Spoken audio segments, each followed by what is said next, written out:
Hey there, I'm Lance and I'm a gamer. And I'm Sam and I'm a non-gamer. And we are Love to Hate, where we help gamers find great games to play with non-gamers. And today we're taking a look at Art Society by Mighty Boards.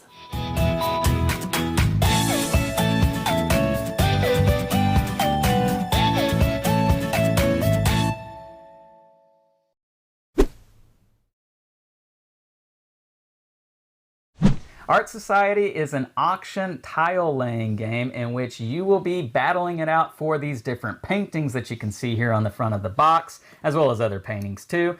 And you're trying to collect them and arrange them on your display wall to maximize the points there. You want to make sure to get the paintings that are in vogue, the most popular ones, the rarest paintings, and shy away from the ones that are more common that everybody has. In this game, you'll be drafting and auctioning. Let's go down to the table. I'll show you how it works, and then we'll come back and share our thoughts on it as a gamer and non-gamer. All right, I have Art Society on the table. Let me show you about this tile laying auction game. Now, there are quite a few components here. This is not all of them, but I do want you to see that you do have player boards for every player. In addition to that, you're going to have a set of 20 auction cards for every player, and a set of tokens, a round summary card, more auction cards for each of the players, as well as starting tiles that you will be placing out here on either one or both of these star spaces on your player board. So let's just go with this one right here, and I'll put it right there. And you're going to put these in such a manner that you're going to have these little dots that you can see out here in these little grooves around the tile pieces that lets you know that you've placed it where it is fully in a spot on your wall here, your display wall. But in addition to the components that you see out here, you're also going to have the museum board, which is also going to double as the score tracker, but as well as keeping track of what type of painting is in vogue, as you have red, yellow, green, and blue paintings in the game. And you are also going to have your paintings. Now, you keep these in the box in the insert that you can see here, and this is a nice felt insert, and they are sorted by their size, and you can kind of get that by the numbers on the tiles here, because the bigger the number, the bigger the tile. Now, I'm going to set this off to the side. Just note that you will be playing with the tiles in the insert, as you can see like this, so that does help out with the setup and teardown with the game here. Now, as you've already seen, you start the game with your starting tile covering up one or both of these stars, and you are ready to go. You do also get one of these cards, which are going to have numbers 1 through 4 on them. You'll shuffle these up randomly, give one to each player, and the lowest number is going to determine who gets to go first in the game. Now, the first player will have this little gavel right here, and they will select tiles to auction off for that particular round. You're going to select tiles equal to the number of players plus 1. So in a 3-player game, you would select 4 tiles, and you can pick whatever ones you want. So we'll go with a 7, an 8, another 8, and a 6. Let's do that. So we've got our 4 tiles out here. I'm going to go ahead and move this board out of the way, and you would put these in the center of the play area like such, separating them by the numbers on the back. As you can see here, 6, 7, and 8, and then you would grab the matching number little tiles here to show you the different groupings here, 6, 7, and 8, and then you would flip these tiles over. And the things to note about the tiles, they're going to be colors for the tiles, and these colors match the colors I showed you on the museum board earlier. You've got red, green, blue, and yellow, but the other thing you want to pay attention to are the frames around these paintings, as there are going to be different frames, and the framing on the painting is going to be super important. Now, at the same time, everyone will secretly select one of their auction cards, and these cards range from 1 to 20. Everybody has the same cards, and so maybe I secretly select 9, and I place that face down on top of my auction card that I started the game with, which again was a 2, and On the count of 3, once everybody has locked in their auction card, you will flip over your cards and you'll see who bid the highest, because this is a bid for first pick on these paintings. And so if I bid 9 and I'm the highest, then I get my first pick. And it doesn't matter which one I can pick. I can pick all of them. So I will pick this 7 right here. And going back to our board here with my starting tile, I then place this tile touching another tile that is already on my board. And by touching, we do have to share sides. So that right there would be a legitimate placing. You cannot, however, place on the corners like that. That would not be. Now, what am I paying attention to here with the tiles? Well, the colors are very important because you do not want 2 colors that are the same touching each other. So this green and red, that is a-okay, no problems there. However, if I were to have drafted this red tile, I would not want that red tile next to this red tile. That would not be okay. That would be no bueno. So you want to try to avoid doing that, because what you're doing here is you're getting paintings that are too similar in their artistic style right next to one another, and that's a faux pas. You really don't want that. You want to diversify your display here and make it look good by having paintings that are not similar right next to each other. But again, you want to pay attention to the frames here. So the frames do not match, and that's not good either. You want your frames to match when you touch them and connect them to each other, because when you do that, let's say that I had these 2 paintings on my wall somewhere. So maybe we're going to have it like, let's see, let's get these right here. So there we go, there's one. And then we're going to put this one right here like such. And now I have these 2 frames that are the same type of frame right next to each other. And that is a good thing, because when you get frames that touch each other that are the same, you will get a bonus shield right here, one of these little guys. And you'll get one for every frame that is touching the frame that you just put out here that is the same. So now that I've got those 2 out there, let's say that I would have had this one too. I know the blue here and the blue, that's a faux pas. We really don't want to do that. But I'm trying to show you here that this frame matches these 2 frames, and I would get 2. Now I could gain 2 of these little guys, or I could gain one of these guys right here. I could also gain, let me move this over to the side, I could gain one of these guys here, and you can see that by the number of shields that are on these little tiles. And what these guys are going to let you do, they're going to let you fill in any gaps that you might have out here so that you are trying to take up as much space as possible on your board. They're also going to give you 1 point per shield at the end of the game. So they give you points, but they also fill in your holes, and you're trying to get to these corner spaces here where there are -2 points. If you can cover those up, you're saving yourself negative points at the end of the game.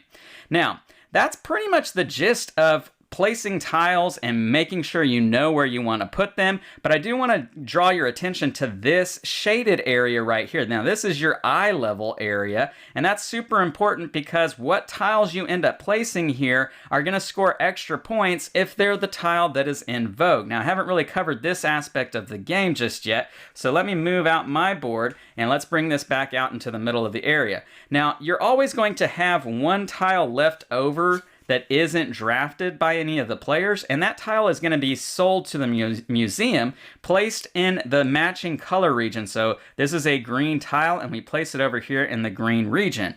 Now you also have 4 tiles here that are going to match. Let's move this down just a little bit more.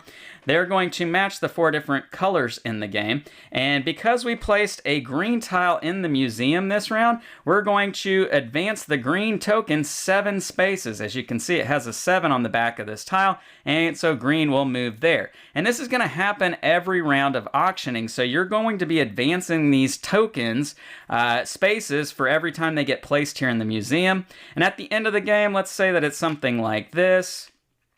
We've got yellow here that has advanced the farthest on this track. Yellow is the most in vogue type of painting because it's the one the museum has the most of, and it's the one that players typically don't have the most of out on their boards. So it's kind of rare, and it's the most valuable. It's going to give you 5 points at the end of the game, whereas red is going to be the second most, blue third most, and green is the one that's most common. It's the one that's not going to be very valuable at all. Now at the end of the game, which the end of the game will be triggered when somebody completely fills up their board, and they do get 5 extra points for having done so, You will then award points based off of this track up here. For every green painting that you have on your board that did not touch another green painting, because again, you don't want same color paintings touching each other, you would get 2 points at the end of the game. And for blue, you would get 3 points, red 4 points, and yellow 5 points. But in addition to that yellow for 5 points, you would then get 3 points for any yellows that happen to be in this area right here. Now those are obviously going to change depending on how they shake out with this market over here, but that's the idea of how the scoring works for that concept. And again, you do get extra points for all of your shields that you have on the board. You're going to lose points if you did not cover up these spaces over here. You do have an assistant over here who can hold one of your paintings for you if you don't want to immediately put it into your painting when you drafted it. Maybe you want to hold on to it for another round, but you can only have one spot over here. And so if you ever end up drafting a tile that you cannot place onto your board and you don't have the option of putting it right here with your assistant, you're going to have to set that off to the side as an excess painting, and that's going to be 1 negative point. So you really don't want that to happen. Now, if you do have the spot to be able to put that painting with your assistant because it's too big, you can't fit it in here, but you don't necessarily have to put it here with your assistant. You could swap it out with a painting that's here in the museum, color for color. So if I could not fit this big blue painting, I could swap it out for one of the other blue paintings that ended up over here throughout the course of the game. That is an option that you want to try to take advantage of. The first player marker will be passed around after every round. You'll just continue again until somebody fills up their board, and that will trigger the end of the game. And then you use this board right here to double as your scoring board, keeping track of your points. You flip this over if you get all the way to the end and you've got 50 extra. If you happen to go all the way through it again, you do have 100 piece and 150 piece. And that is the gist of what is happening here with Art Society. Now, let's go back up top and share our thoughts on this one. And we're back, and now we're going to share our thoughts on Art Society from a gamer and non-gamer's perspective. So Sam, the first thing that I want to talk about with this game, we saw this one at PAX Unplugged when we were there. They had some out on display that you could try out and play, and we were really mesmerized, if I can say that word, by the front cover of this box, right? It's dual layered. I don't know if you can see that at home, but if you ever get a chance to actually see this game in person, definitely take a look at this front cover because the paintings are recessed into the box, and that's so cool. Yeah. You know, it has that 3D element to it. Really makes it look like paintings hanging on the wall. But that's not just the only, you know, kind of awe moment with this game. Yeah. It looks really cool out on the table, has a nice felt insert. Like, everything is really nice about the way this game looks. What do you think about that? Yeah, for sure. I think because it looks so nice and because of the art components, there is quite a bit on the table when you first lay it out. We thought it was going to be too heavy, and so we didn't try it. Yeah. It was also very popular, and it was hard to get. It was hard to get to the table, yeah. But we did, for some reason, just think it was going to be a heavy game, which we don't play with me. And so I never got a chance to play it. Yeah. Now, I did get a chance to play it soon after PAX and was completely blown away by it, so I'm already telling you a little bit about how I feel on this game. Plus, if you saw our top 10 video, our casual gamer top 10 video, then you'll know this was in my top 10. And that was prior to me getting to play Exactly, right. But this game is not super heavy at all.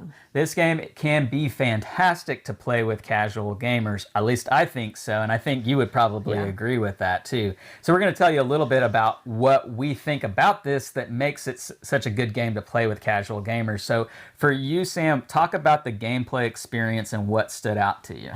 I mean, it's one of my top 10 games of last year was Junk Drawer. And while this is quite a bit different, a little bit definitely more aesthetically pleasing than Junk Drawer, it has the same idea and probably the same reason I like it. It's organization. Yeah. You're putting things where they go.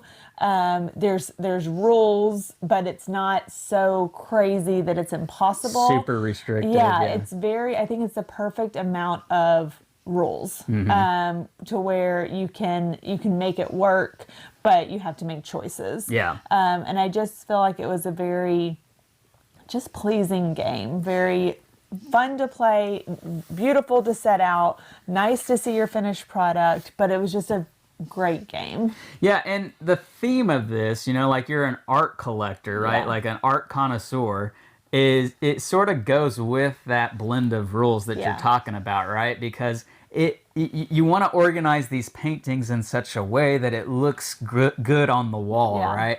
And so you do have that restrictiveness of like, I don't want two paintings that are so similar right next to each other. I got to keep them separated, but I got to make sure the frames all look like that. The rules sort of blend with the theme, if that makes sense, and it works for this kind of game. Yeah. And then you throw in that auction like sort of mini game into it as well to determine who gets to draft first. What'd you think about that? Because we don't typically play a whole lot of auction games. Yeah, I liked it. At first I was like, I don't really understand, because at the beginning you have your whole wall to fill. And while the pieces need to touch and certain colors can touch, but it loses you points, or I guess doesn't gain you points.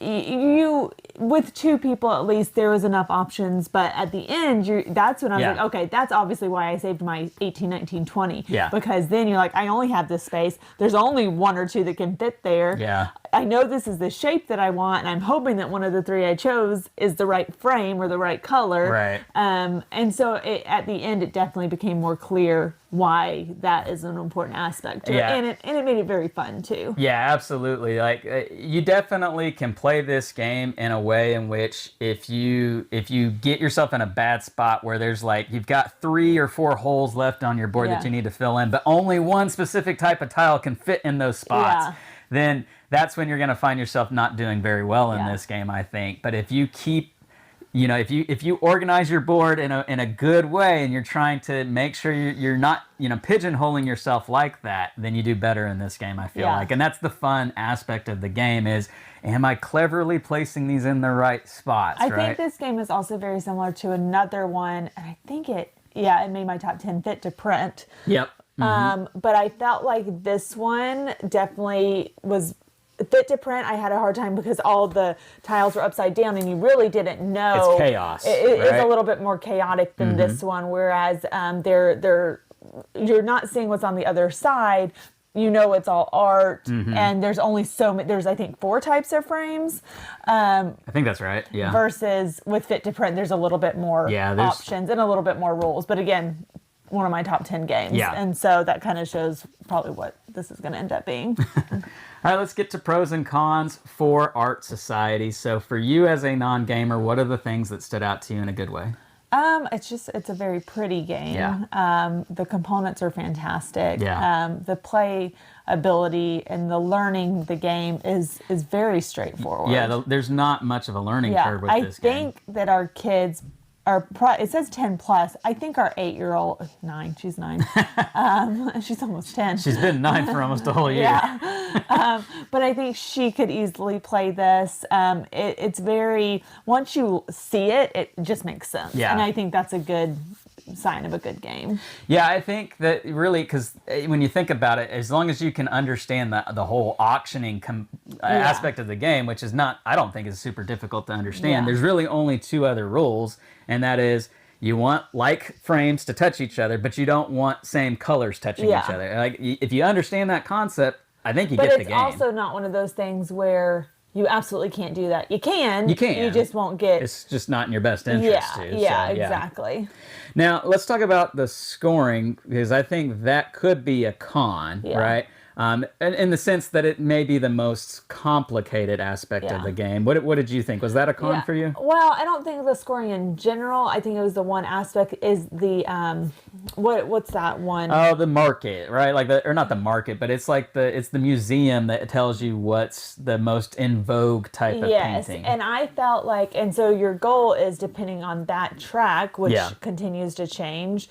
You want a certain color of pictures in your eyesight to get the most points. You don't necessarily have to have it there, but if you want to maximize your scoring, you want it in the eye line. I did feel like because those colors change so frequently and you can't just leave that area, you can try as long as possible to leave it open, but you have to start filling it in. So you have to try to figure out, do I think this color is going to be the one that wins, or do I kind of do all the colors and know that I'll get some Yeah, points. yeah. And so I felt like that was the most Random, maybe? random. Yeah. I would want to play it a couple more times and kind of see if I can figure out. I wasn't paying very much attention to which art was getting discarded, and I feel like in that way you do have more control over it, but I'm more interested in what's going to go on my wall. Right, yeah. You can't control both. I do think that there are fewer times in the game where you've got the ability to take a tile that doesn't work so great for you, but knowing that the tile that's left over is one that drives up the value for the tile that you've got the most of on your board, if that makes sense. Yeah. There's not a whole lot of opportunities to do that because more often than not, you need to draft the right tiles to... And there's only one that's going to work for you. Exactly. So whatever's left is left. So that obviously is not as likely to happen in higher player counts because the more players you play with, the more tiles that are out there available for you to choose from. But if you are the last person in the round, you're still only going to have the two options to you, no matter how many players there are. But to what Sam is saying, that would maybe be the con with this game is that to the final scoring of the game, which paintings are most valuable, which is a huge part of the game, is a little bit luck determined, right? Yeah. Because you have very little control. You as one player have very little control to determine what the scoring for the paintings looks like at the end of the game. Yeah. And that determines the winner, right? So there is a little bit of luck, I think, with all of that, but it's the same level of luck for all the players involved, right? So it's not like I've got more of a control of that factor. I can mitigate it a little bit better than she can or any other player. We all are under that same kind of constraint. So Yeah. any other cons that maybe stick out to you with it? Not cons. There was Or a pros? pro that I forgot. It is quite easy, or easier than I expected, to get the 1-piece tiles and the 2-piece tiles, which in the end is very satisfying because you really can fill your entire wall because you get these little pieces that fill in those small spaces, and that was just nice. It was nice. It's a satisfying thing to be able to fill in those spots. And you get a lot of those throughout the course of the game, too. Which then also gives you points. So I think that was really nice. I mean, if you play the game well, you get lots of those. So. Okay, so let's get to our final score here for Art Society. I'm going to go first just simply for the fact I already let you guys know at the beginning of the video that I had this in my top 10, and so you know I'm going to really like this game. Yeah. For me, I give it a solid 8. This is a game that an 8 to me is a game that I would absolutely love to have in my collection. This is not my copy. This is a copy that was given to Jeremy, who's my co-host on Hard to Master. We will be fine. But we are going to be getting a copy of this whenever we can get our hands on it, when it's more readily available. So an 8 is a game that I absolutely want in my collection. I would be happy to play it whenever somebody else asks to play it, or even if I want to play it, I'm going to be asking, hey, would you want to play this game? Yeah. And I feel like there's a lot of people that I could say that with. I think you're going to like this game. Would you like to play it? Yeah. Because I think it's going to be a big hit with a lot of people. So solid 8 for me is where I come in at on this one. What about for you? Yeah, if I would have played this prior to our top 10, it would have definitely been in my top 10. It probably would have been in my top 5. Wow. I'm going to give it an probably 8.2. Okay. Maybe higher. I don't know. Between an 8.2 and 8.4. And we do want to throw it out there, Sam's played this a handful of times. I've played this with just a slightly more handful of times than her. And so obviously, we've had just a small amount of time to be able to play this and get this video out there with you guys. So if we had played this more, I think that number would go even higher. Yeah, I'm excited for us to own Get a this copy. game because it's one that we don't get to play games multiple times often. This is definitely going to be one that as soon as we get it in the mail, we're going to play again. Yeah, for sure. So the game is Art Society. It's from Mighty Boards. This is a really good game that you need to get your hands on if you're able to do so. Leave us some comments down below. Let us know what you think about this one. Make sure to like and subscribe and push that bell button so you get notifications of all our new content. I'm Lance. I'm Sam. And we are Love to Hate, where we try to bridge the gap between gamers and non-gamers. We'll catch you next time.